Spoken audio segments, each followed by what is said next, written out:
ചേട്ടാ അല്ലട ഭാഗ്യ നീ എന്നെ വന്നത്? ഞാൻ വന്നിട്ട് 2 ദിവസമായി. അല്ലാന്ന് ആ തറവാടിന്റെ മുന്നിൽ കുറെ ആൾക്കാര് ഭയങ്കര ബഹളൊക്കെ. ഇനിയൊന്നും അറിയലേ? ഇല്ല. ഇടമ്പള നാട്ടില് കാര്യമായിട്ടുള്ള 2 തറവാടാണ്, എടതാഞ്ചേരിയും വലതാഞ്ചേരി. അത് ശരിയാ. വലതാഞ്ചേരി കഴിഞ്ഞ കുറച്ച് കൊല്ലങ്ങളായിട്ട് ആകെ ക്ഷയിച്ച് കിടക്കേനു. അവിടെ കാര്യമായിട്ട് 3 മക്കളാണല്ലോ.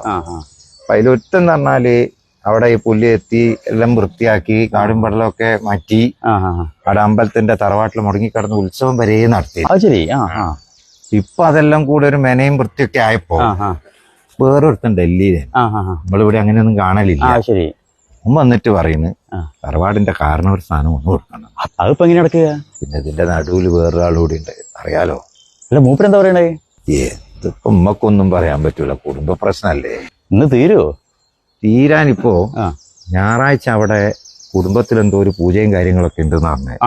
അപ്പൊ ഇവർക്ക് എന്തുണ്ടെങ്കിലും ഡൽഹിയിൽ ഒരു ചെറിയമ്മ ഉണ്ടല്ലോ, ചെറിയമ്മയും മോൻ പറഞ്ഞു, അവരും കൂടി വന്നാലേ ഇത് കാര്യങ്ങൾക്ക് ഒരു തീരുമാനമാവുള്ളൂ. അപ്പൊ ഒരു വന്നാൽ തീരുമാനാവൂല്ലേ? തീർന്നു കഴിഞ്ഞാൽ വേറൊരു കാര്യമുണ്ട്, പിന്നെ ഓരെല്ലാം കൂടെ ഒറ്റക്കെട്ട